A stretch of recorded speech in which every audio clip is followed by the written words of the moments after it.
Senator from White.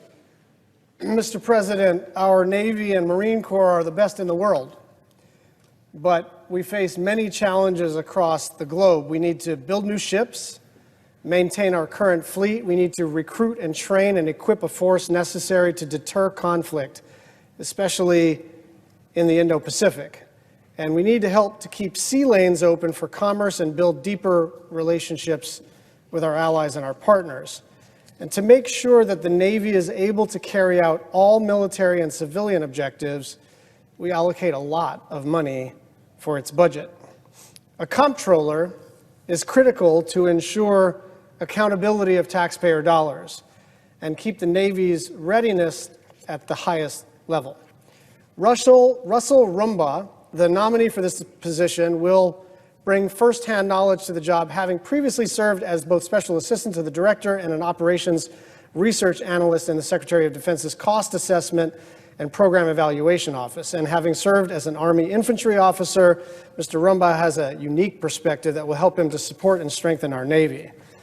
But his nomination is stuck because the senator from Missouri is blocking it over disagreements not with Russell Rumbaugh, not even necessarily with the Department of the Navy, but with the Biden administration and Afghanistan policy. And I know, because we've been here before, actually, Senator Hawley and I think 3 times, this is the 3rd time, what he's going to do today. I'm going to make a unanimous consent request that we get the Navy a comptroller.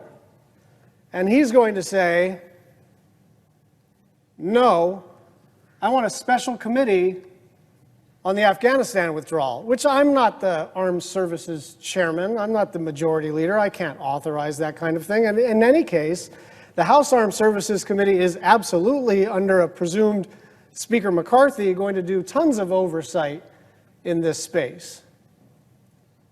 But my basic complaint about this tactic is it's not what this power is for. It's not what this power is for. We're all given the ability to block a nominee. It is supposed to be used sparingly and not in the fashion that it's used by the senator from Missouri. The senator from Missouri is essentially, it's not a total blanket hold because sometimes he allows the body to vote on somebody.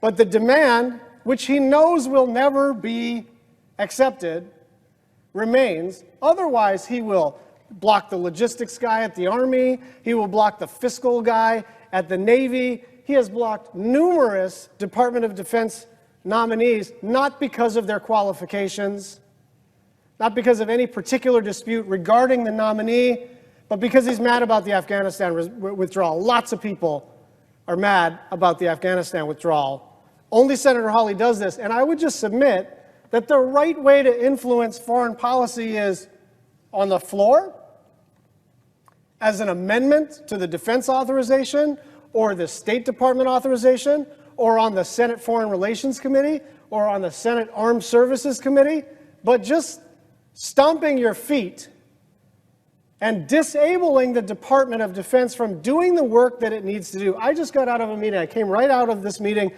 with the Chief of Naval Operations. And we talked a little bit about this position. He talked to me about how important it was. And so Senator Hawley and I may have a different view about the Afghanistan withdrawal, but I don't understand what Russell Rumbaugh has to do with this. He's an eminently qualified person. I don't even think the senator from Missouri is alleging that this guy couldn't do the job or shouldn't do the job, just he's mad about something else.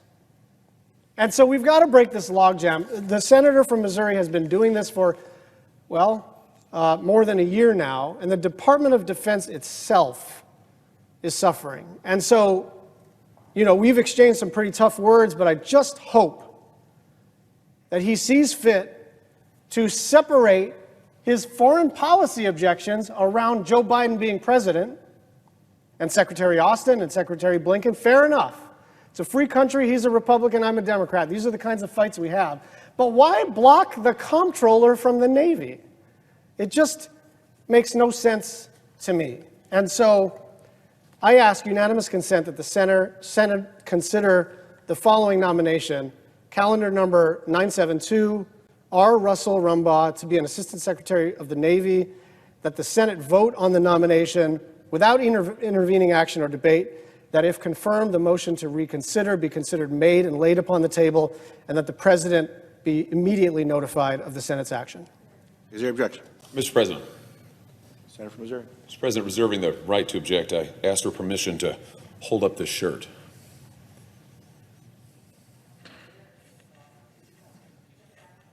I object. Fine. Objection heard. No objection. No, it's fine. Go ahead. Without objection. Thank you. This is Jared Schmitz, Lance Corporal Schmitz, from the state of Missouri, Winsfield, Missouri. His father made this T-shirt and gave it to me a couple of weeks ago when I last had the chance to visit with him.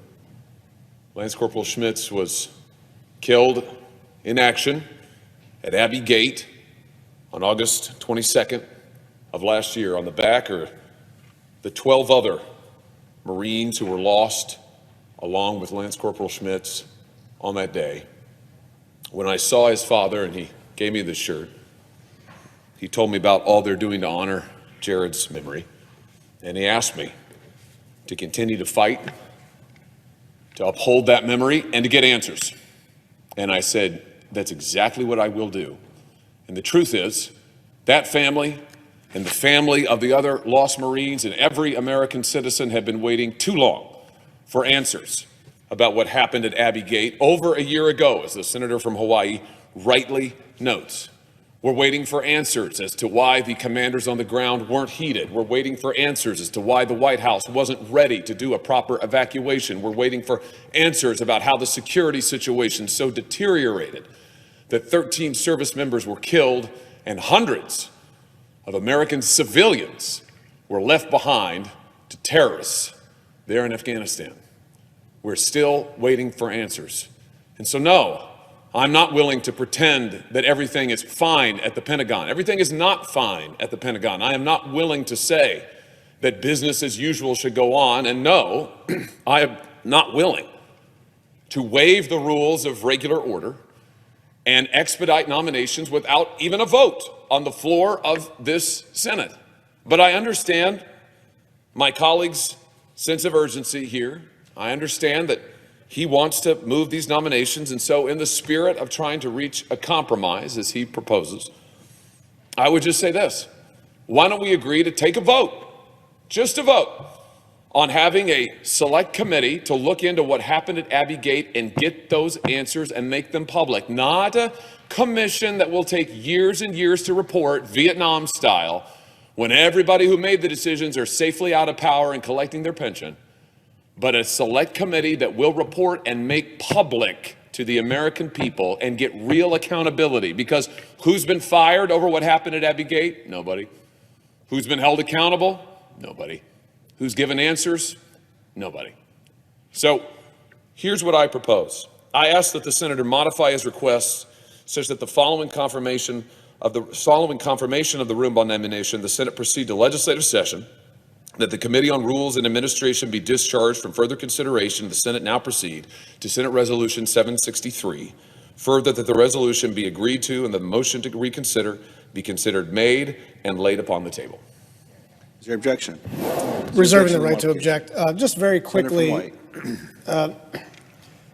look, we're at an impasse here because the problem is that the senator from Missouri is asking for something that he knows I can't agree to. And he is blocking the comptroller of the United States Navy because he's mad about something else. I mean, it's very clear what he's mad about. And he came in with his set piece speech about what he's mad about.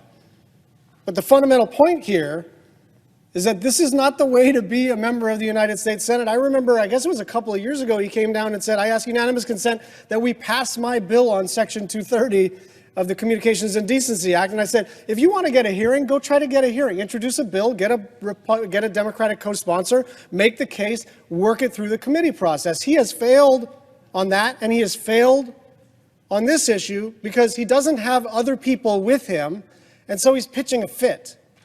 And the bummer about this is that it's not me that suffers, it's not one party or the other that suffers, it's the taxpayer, and in this instance, it's the Department of the Navy who will lack a comptroller because Josh Hawley is not getting his way.